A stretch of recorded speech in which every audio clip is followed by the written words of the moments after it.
وحداته من مدن محافظة الحسكة، ولكن لم يكن هناك فراغ عسكري، فقد حلت تنظيمات حزبية كردية محل وحدات الجيش النظامي.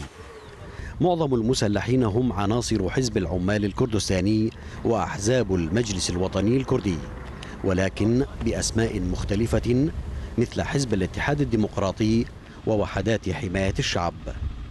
يقولون هنا إنهم مع الثورة ومع التغيير، طريقة تبدو متناغمة مع ما ينادي به النظام من أنه يحترم المعارضة الداخلية. فهنا مقر للأمن السياسي، وآخر لمديرية منطقة المالكية، ومقر الفرق الحزبية، وأخرى للاستخبارات العسكرية والمخابرات الجوية في القامشلي، ودوريات على الطرق وشعارات ما زالت تمجد رأس النظام. كل هذا غير بعيد عن مقار الأحزاب الكردية. لا، أنا مو مع الناس اللي يقولون نحن مسيطرين.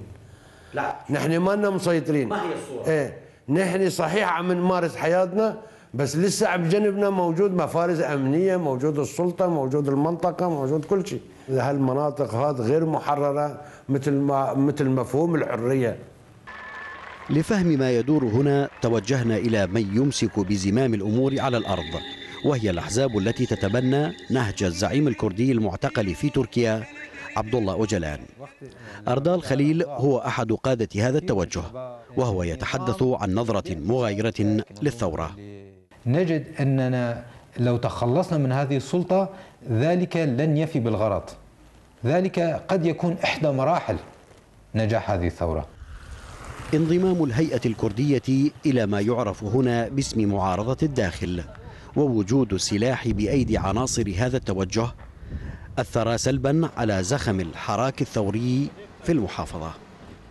بقاء دوائر المخابرات والأمن السياسي في المدن التي تسيطر عليها الأحزاب الكردية جعل الأخيرة أمام سيل من التساؤل والانتقاد، لكنها تقول إنها تحاول الحفاظ على موقعها في ظل المتغيرات السياسية التي تشهدها سوريا. أيوب رضا، الجزيرة، محافظة الحسكة. قال